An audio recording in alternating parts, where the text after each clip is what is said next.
It's in the King James Version, but we're going to practice saying it together. The Lord is my shepherd, I shall not want.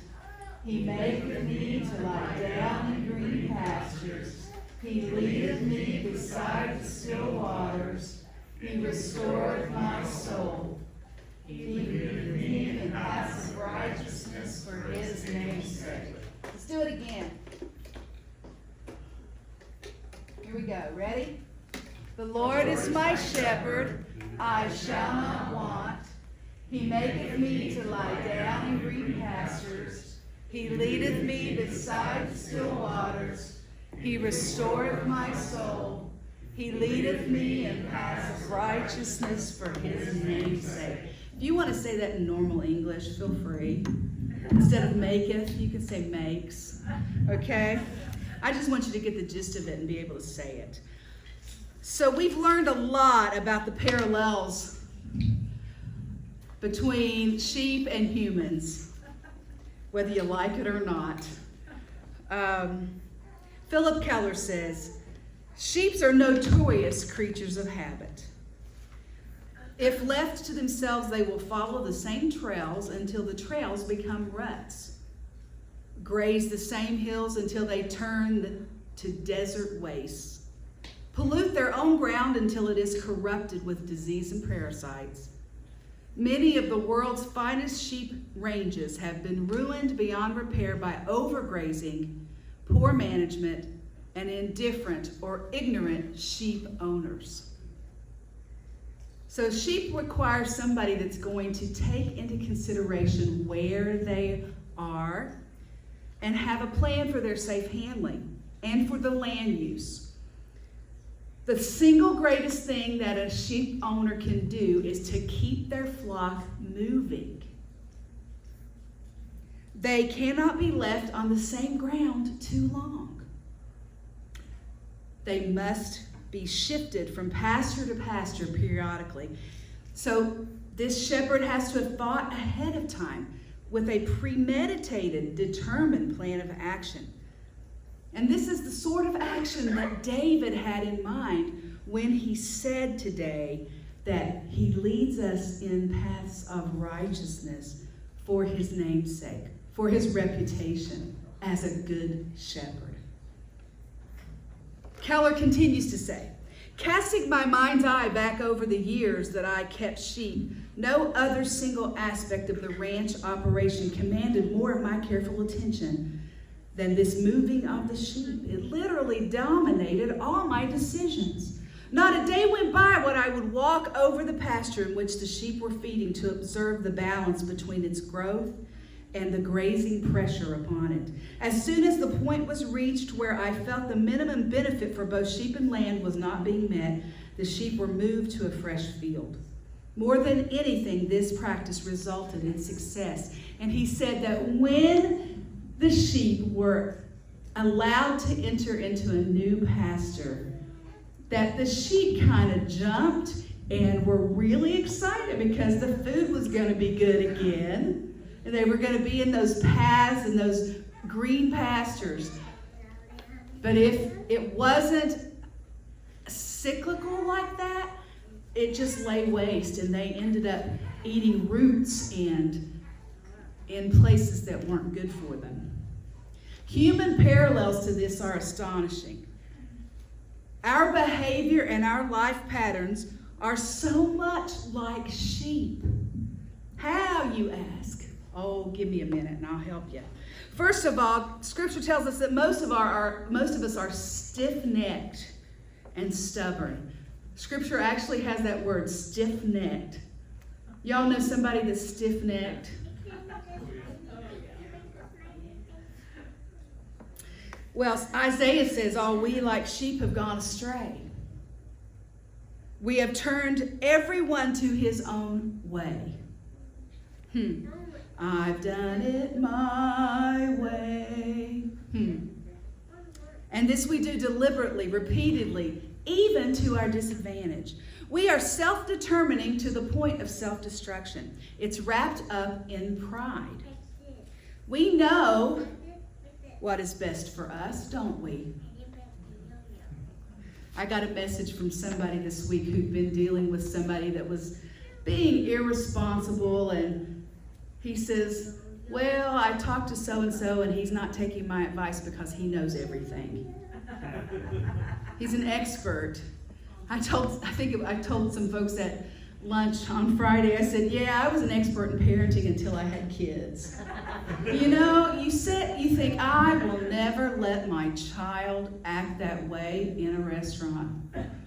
And then karma, I don't believe in karma, but it happens to you and you think, I'm doing everything I can to keep this kid quiet or to make this kid sit down, and you think, it's not as easy as I thought it was, and I was so judgmental because I knew everything about parenting before I had kids. Just as sheep will blindly, habitually follow one another along the same trails that eventually become rutted, and they erode into gigantic gullies, we humans cling to the same habits that we have seen ruin other lives. Okay, I'm going to say that again. We stay in the same habits that turn into ruts and then eventually gullies full of muddy water, and persist in habits and behaviors that we've seen ruin other lives. But it's not going to happen to us. Proverbs says, there's a way which seemeth right unto a man, but the end thereof is the way of death. There's a way that seems right to us, but the end thereof is death. But the good shepherd comes gently and he says, no, I'm the way, the truth, and the life. No man comes to the Father except by me. I'm kind of a different path. And again in John, I am come that they might have life and have it more abundantly. Jesus' plan for us is different from our plan for us. But we don't want to follow the Good Shepherd's plan many times. We simply don't want to. It goes against our grain to be led in paths of righteousness. We have to submit when we are being led in paths of righteousness. The stubborn, self-willed, proud, self-sufficient sheep that persists in pursuing its old paths and grazing on its old polluted ground will end up a bag of bones on ruined land. And the self-willed, proud, self-sufficient human that persists in pursuing his or her own paths and grazing on its old polluted ground will end up broken. Broken homes, broken hearts, derelict lives, twisted personalities. Men and women who have gone their own way. Our sick society, the parts of it that are unwell, are in large part because we have insisted on going our own way. But still the Good Shepherd says, if any man will follow, let him deny himself, take up his cross daily, and follow me. So following the Good Shepherd is not the normal course of things. Many of us say we're led. Many of us sing the song, wherever he leads, I'll go, but few are actually being led, really, in paths of righteousness. Because you see, Jesus never made light of the fact that following him required something. Following him requires putting yourself last. Following him has a cost. Denying ourselves, picking up the cross, and following him. He makes it painfully clear that it's a rugged life of self-denial and a whole new set of attitudes. The price is prohibitive to most people. The price is prohibitive to most people.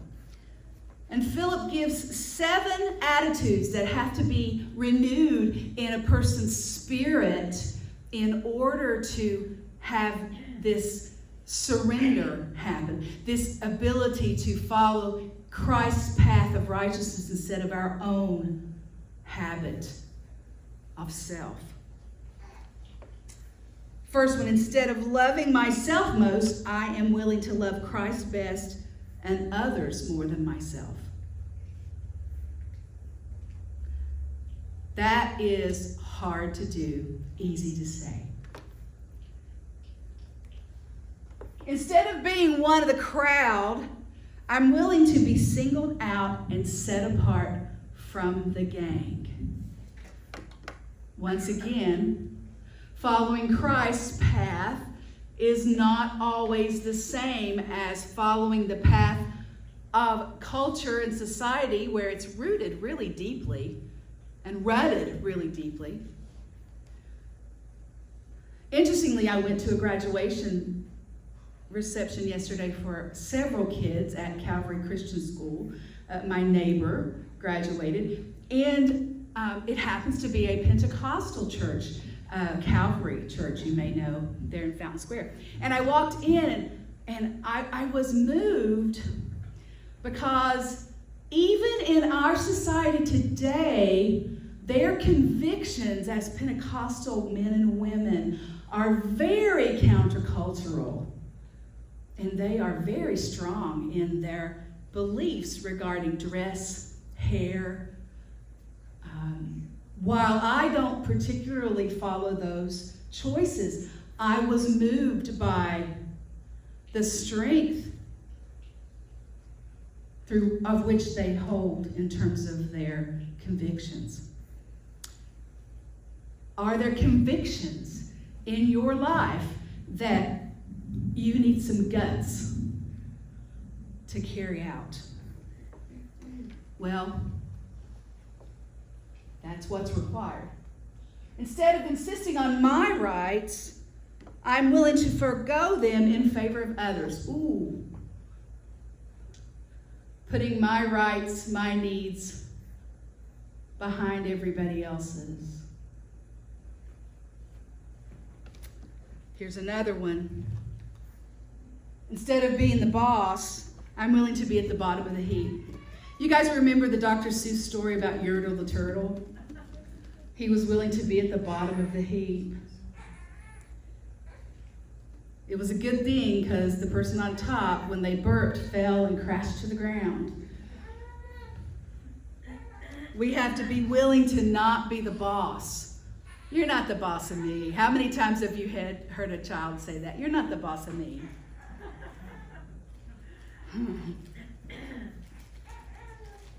Instead of finding fault with life and always asking why, I'm willing to accept every circumstance of life in an attitude of gratitude. Okay, this is probably the hardest one for me because I want to question. I do it nicely. I think God's okay with my questioning.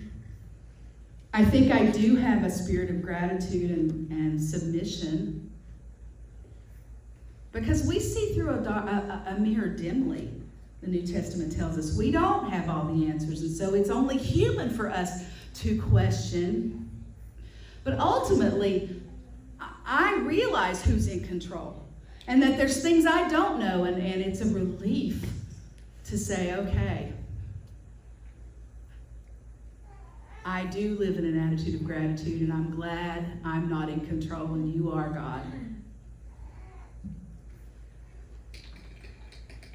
Instead of asserting and exercising my will, I learn to cooperate with His wishes and comply with His will. But what if God calls me something to do something that I can't do, or that would require me to uproot something in my life to do it? And God might. God might. Are we willing to take the call of Christ seriously and what it might mean for us? Now, He will equip you to do whatever He calls you to do. He will.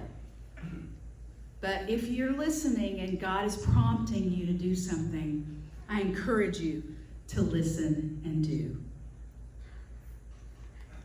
And lastly, Instead of choosing my own way, I'm willing to choose to follow in Christ's way, simply to do what he asks me to do. It's about obedience. It's about obedience. I don't always want to get up and come to church, but I do it because I'm obedient. Well, I'm on payroll. But would it disillusion you to know that there are some mornings I'd like to sleep in? But God's call raises me up and sends me out.